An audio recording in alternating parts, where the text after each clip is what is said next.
Barcelona 3, Inter Milan 3, everything left to be decided at Inter's home. What a game we just witnessed. What's up, everybody? Welcome to another video. Today we are going to be talking about this Inter versus Barcelona game. What a game it was, man. What a game it was.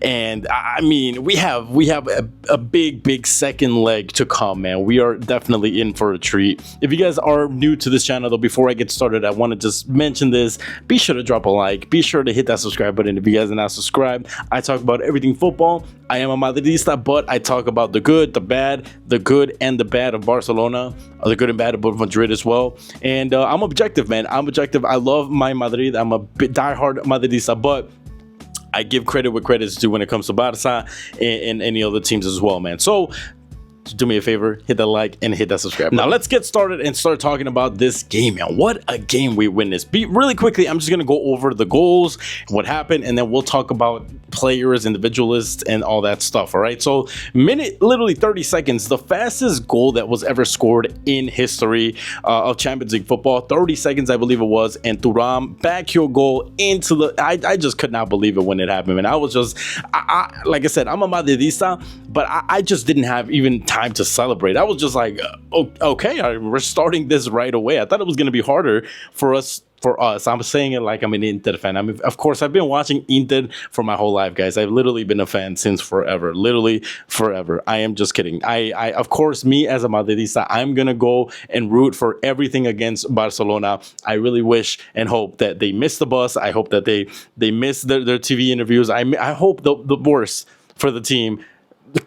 Scoring wise and club wise, obviously not like health wise and all that, but nevertheless, guys, when I say we, I mean when Inter Milan scored that second goal, I cheered as if it was my team, right? But the first goal, I just did not have enough time to react. But what a wonderful goal it was, man. The counterattack, honestly, I know Barca is very good with these high line counterattacks, but I just really wish that the teams, and it's probably more easier said than done. I'm sure actually doing it is very different than actually just saying it out loud, right?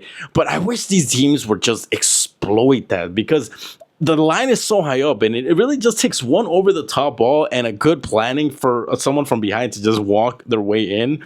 And Inter definitely did that initially. They got behind Barcelona's back line pretty consistently in the first half. The first goal, amazing goal by Thuram, again, a back heel. Szczesny could not do anything about that. And then we move on a little bit later. I believe in the 30th minute. It is another great goal, and I believe it was Dumfries. A headed goal from a corner, not very well defended, and boom, Dumfries almost does like a scissor kick, bicycle kick, and puts us up 2-0. I am ecstatic at this point. I celebrated the shit out of this goal. I'm not even gonna lie. I was excited. I'm like, ain't no way Barca is about to get humiliated in their own home ground. I thought it could have been a 3-4-0 game, and I was wrong, because out of nowhere, this blonde-haired boy, slim, shady looking like boy. I mean, I'm not making fun of him on purpose. I'm obviously doing it as a joke, but man, what a goal that was from Lamine. And we're going to talk about him in a little bit. Don't worry, we will get to that. But like I said, I got to give credit where credit's due. It was an amazing goal. I mean, this kid being 17 years old is absolutely insane. I just do not believe it. Someone needs to check his passport. It is not true. It cannot happen, man. And as a Madridista, it literally kills me to see this kind of player at my rival club. Now, do I like watching this player? Of course, this guy plays like the. I mean, it sucks because everyone's overhyping him.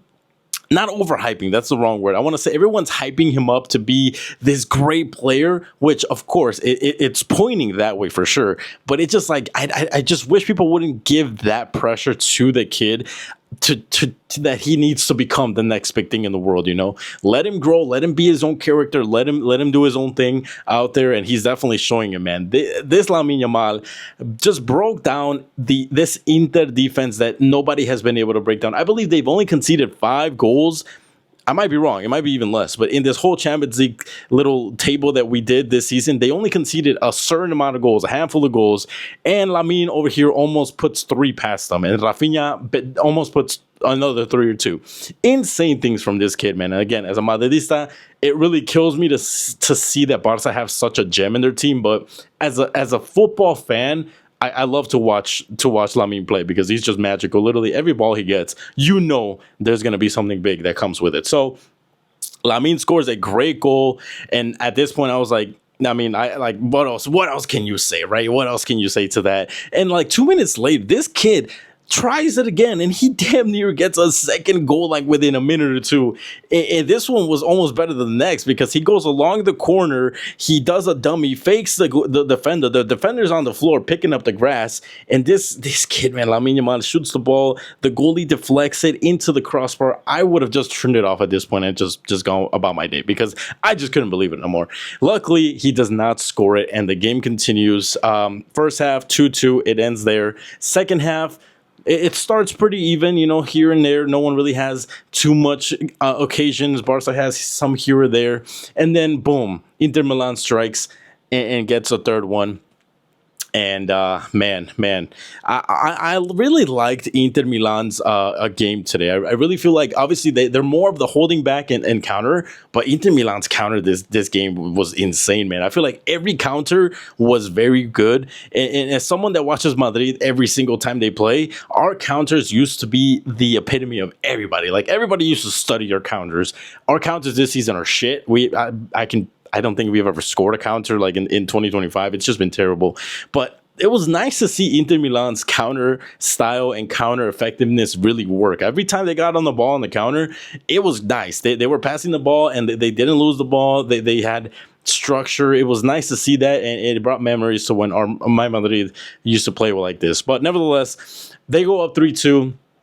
At this point, I'm like, okay, let's just try to hold on to one goal, right? Because obviously Barcelona just brings it back in like that. So let's just take it easy. And corner kick, ball goes from one corner to the next. And Lamine does a dummy. And then there's Rafinha, just decides to turn on the Ronaldo effect, the Roberto Carlos effect, whatever you want to say. The best shooters in the game, Fede Valverde. And he just shoots the ball. And I mean, you can't deny it's a very strong ball. It's hard for the keeper to save. He does get a hand on it, which does deflect it onto the crossbar, then deflects on his back, and then it's a goal. It's unfortunate. Rafinha does also not get the credit for the goal. I know he's like the top goal scorer in the Champions League this season. It didn't go to him. It didn't go to him, so that is unfortunate for Rafinha. But 3-3, the game goes. I'm like, well, I mean, I expected this, right? Barcelona's not going to lay their hands down. They're trying to get the win at their home.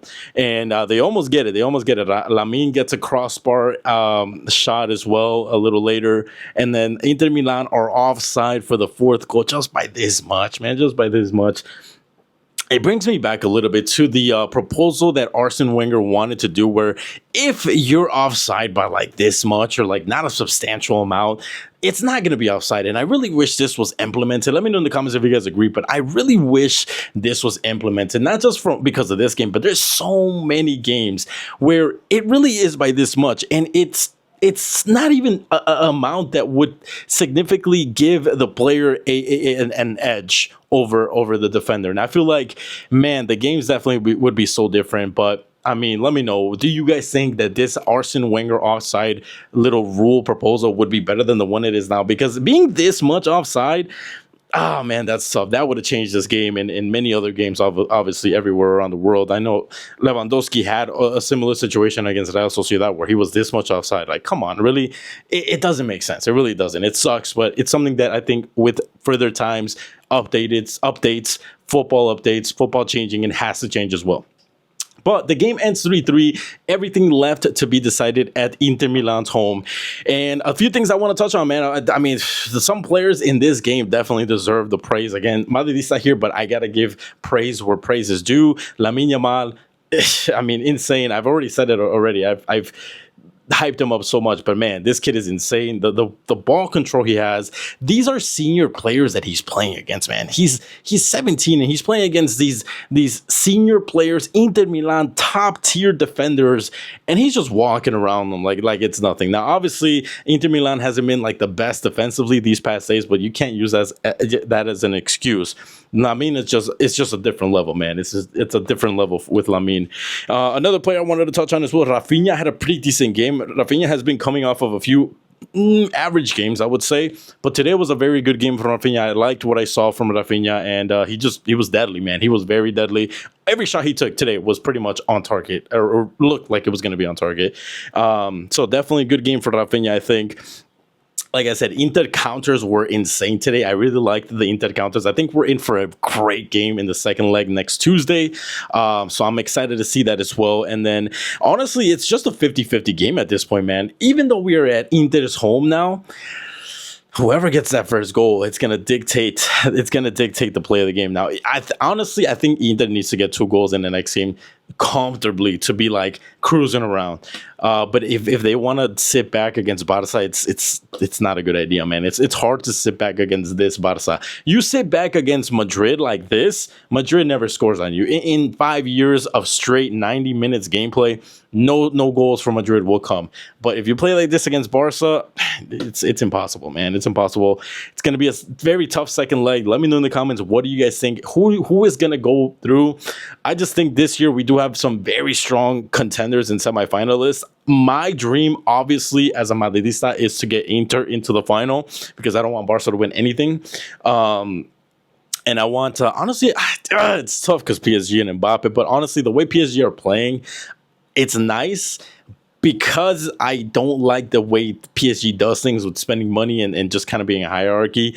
Arsenal would be cool to see in the final. What I think is going to happen, what my football brain thinks is going to happen, is it's going to be a PSG and Barca final, which is going to be insane. Like the gameplay these guys play head to head, they're attacking football to the max. It's going to be like a 5-goal final. It's going to be insane, but we'll get there when we get there, man. Drop a like in the video if you guys are, man, hyped about these semifinals, man. Drop a like, and if you guys enjoyed it, hit that subscribe button. It really helped me a lot. Without further ado, I'll catch you guys in the next one. I try to upload two videos per day, maybe more, depending on everything that's going on. But stick around, stay tuned, hit that noti bell. Catch you guys in the next one. Peace.